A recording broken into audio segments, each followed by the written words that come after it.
Hello, Tyler. Hello, Annie. We have emotional sensitivity on our minds today. Let's get talking. Yes, actually, this topic comes from last topic. We talked about children's confidence, but at the same time, we find a problem is that in American culture, they want to encourage you. They say a lot of nice things about you, and you think you are confident. But when people start to criticize you, and you realize actually people are very emotionally fragile, they don't like criticism and they think they're winners, but when they lose, they kind of like lose all their confidence. Yeah, I think there's a couple aspects there that you touched on. One is low hope, and even deferring to things like substance abuse from failure. They feel a sense of hopelessness, unfulfillment, and they rely on these external factors like alcohol or drugs or tobacco to feel good about themselves. Yeah, I think our Chinese, we might not look that confident, but we have a strong sense of resilience. So we can endure a lot of sufferings. I remember that when I grew up, a lot of kids are very thick-skinned. The teachers would use most derogatory words on these kids. They don't care. I mean, they're still having fun. They still do their things, you know. The teachers will say things that I think will consider very offensive in American culture.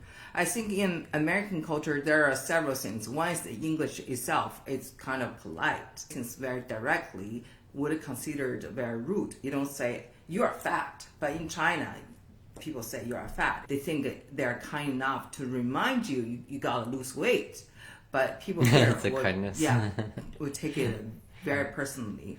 That's English itself. And number two is this encouragement for people to have confidence. I also think it has something to do with your Christianity. Correct me if I'm wrong. Christianity encourages people to say nice things. I remember you told me if you don't have nice things to say, just don't say it. Yeah, I grew up in a Mormon environment, which is different. Where I grew up, we were taught not to judge each other. And I actually think that had some negative consequences because in society you have nobody telling you that you're doing something stupid or silly, and you'll see some of that silliness like Mr. Bean kind of behavior, and nobody's calling it out. So English speakers do tend to have this tendency to speak with a roundaboutness and some manners, not to say things directly that they don't like it, that it's bad. I think that people want to create an environment of inclusion by doing that. Nobody wants to be in a negative environment. People want to feel heard and respected.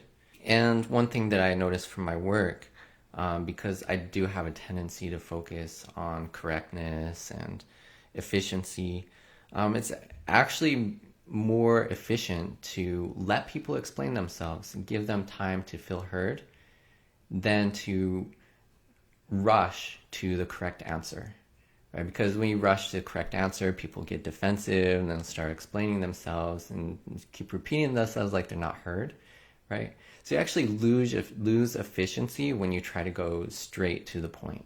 Yes. I also think when people deal with a tough situation, like emotional upheavals, I think American culture and Chinese culture are very different. In American culture, people are very compassionate. They'll say, oh, it's not easy for you. I know it's hard. Just show you a lot of support. In Chinese culture, it's tend to say, it's not a big deal. Why can't you just do it? They will expect you to overcome a lot of things on your own. And if you don't overcome things on your own, they see this as a sign of weakness. And what's wrong with weakness? No, you cannot show weakness. It's a big loss of faith. But here, they acknowledge that weaknesses in human being. So I like that a lot. It just goes to show that humans across cultures, they're psychologically and emotionally similar, right? The differences between cultures aren't how people feel. It's the social norms. You know, what's okay to talk about? Is it okay to talk about your feelings, to express your feelings? And in America, our culture stands out because we verbalize emotions more, and we psychologize experiences, and we expect some kind of emotional acknowledgement, not like just do your job, but oh, that must be hard. I'm sorry for you. From the big data, the Chinese WeChat, they send me a lot of videos, short videos about interracial couples having divorces. So it seems to me that a lot of the Chinese have that stereotype. Westerners are very passionate. When they love you, they show a lot of sweet sides of them. You know, the Chinese people might not say, I love you flat out. They might do things for you. They don't do a lot of hugs and kisses in public, stuff like that, just to show the romanticism. Westerners seem not to be shy about showing their love. But you see all these interracial couples, after several years, when the passion dies out, these people start to have all kinds of fight, point finger at each other. Many of them end up divorced. A lot of them have the wives being Chinese and the men being Westerners. And the Chinese wives always complain, oh, they don't handle stress well. Do the wives give them stress? I think so. Or that the wives don't think those things are stressful. I don't know. For example, one of the couples, the woman told the husband to feed their small babies water every 3 hours. He said, oh, why? Why do we have to do that? I didn't grow up getting fed every 3 hours. I'm fine. And the woman felt very vulnerable. He didn't want to take responsibility. He didn't want to help. And he didn't want to listen. That just sounds like a jerk. I'm just using one example, but there are a lot of stories that are like that. Some people, they have 3 children, still got divorced. Some people have good videos, they do a lot of vlogs of their lives, you know, how they love each other. And then they say, oh, we're going to get a divorce. And then many of the followers get very disappointed and they couldn't believe it. I'm talking about this is because we're talking about emotional fragility. What's your view on that? If you're not sensitive to other people's emotions, you know, that will just make them feel hurt, give them hurt feelings. And that's part of the whole reason for these manners and this roundaboutness, you know, just at least talk in a way that it sounds like you care about the other person, you know? And you have to not just display that with words, but you also have to show it with your actions and your behavior. Everybody wants to feel heard. Everybody wants to feel respected. The more you give to somebody in love, the more you'll get back. Do you think in a long relationship, people tend to lose respect for each other because they take each other for granted? I think it really just depends on how happy you are with that person. If you're happy, then you'll behave differently towards the other person. If you're not happy, you know, you won't feel as motivated. I think there's that motivation is a factor. You know, do you want to spend the rest of your life with this person? You have to feel motivated to do your best. Yeah, because we're talking about the emotions, so we talk a little bit about relationships.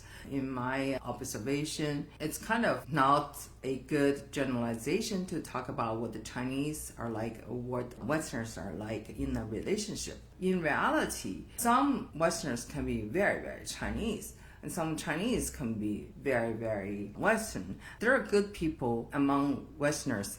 There are bad people among Westerners. You know, the same thing with the Chinese. I think anywhere the human heart is the same, yeah, no matter where you go. So let's move beyond the topic of relationship. How do people handle failure?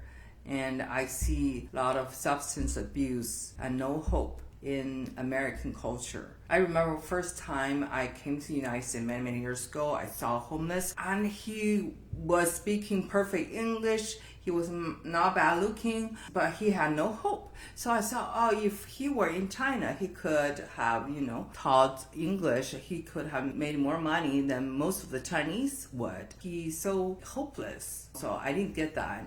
Later in my life, I've seen many people, especially middle-aged white males. They're either very powerful to dominate the world or feel like losers. Yeah, they're either at the top of the world or Yes. at the bottom. They're one of either extremes. I think that for your example of the homeless person, sometimes that despair and that loss of hope is event-driven. Something might have happened to him, I think. Could have lost his job or lost his wife. And that's the theme of this white country music. You listen to country music, my dog died, my wife left me, talking about these things that are depressing, right? That's the stereotype that I got. For the two extremes, that is a tough one. Where does that one come from? To me, that sounds like low resiliency, where you said, people are expected to tread on, to continue, regardless of how they might feel hurt. Right? That harsher environment creates a little bit more of a resilience. So I think that's related, part of the upbringing. Everybody's mom tells their children that they're special, that they're great. Or at work, you might go to work and you feel like you're the best employee. But then you go home and your wife tells you differently, right? So I think people become reliant on the encouragement and the positivity. So it's like they are told growing up they're special, they're smart, they're this and that. And then in reality, they're not always winners. Their wives or their relationships, they will be criticized. So it's a little bit difficult for them to take these things. Whereas for us, growing up, the society, the teachers are not very friendly. They can be harsh. You go park a car, the attendant can be rude. You get on a train station, the strangers who sit next to you can be rude. This type of rudeness is part of the culture that we bump into from childhood. So we know that there are bad people. So if your wife says something bad about you, maybe it's not a big deal because other people are talking like that too. We really focus on motivation by a healthy environment. And you want to motivate somebody, you give them a healthy environment. You don't give them pressure. Exactly. Unfortunately, a lot of time they have to live in a high pressure, not so healthy environments. Then they don't know what to do. There's actually some corporate examples of this motivation by a healthy environment. There's a really famous example in 1914. I have a story. The Ford Motor Company, they more than doubled the employee average salary. It was the $5 daily wage, right? And the average more than doubled. They reduced the working hours from 9 to 8. And if you just think of that with ignoring emotions and just thinking about efficiency, you just say, well, we're spending more money and we're not getting anything out of it. But actually, psychologically, it works. It's more effective to consider people's feelings because the company benefited from 50% reduction in employee turnover. They had a sharp decrease in employees skipping work. They had higher employee performance, and this offset the wage increases. The entire company had rising profits. So these efficiency gains, they didn't come from making sure to spend the least amount of money. They came from less time and money spent hiring and training new employees because less people quit. They had more experienced workers staying on the line, so the workplace was more professional and efficient in that way. The motivation would scale the efficiency more reliably than pressure, because sometimes pressure just makes you feel bad. So on the topic of emotional sensitivity, it really does pay to be sensitive to other people's feelings. And these manners about how you speak and how you sound like you care about the other person and how you show that through your actions can actually work and be beneficial for yourself. Thank you. Thank you.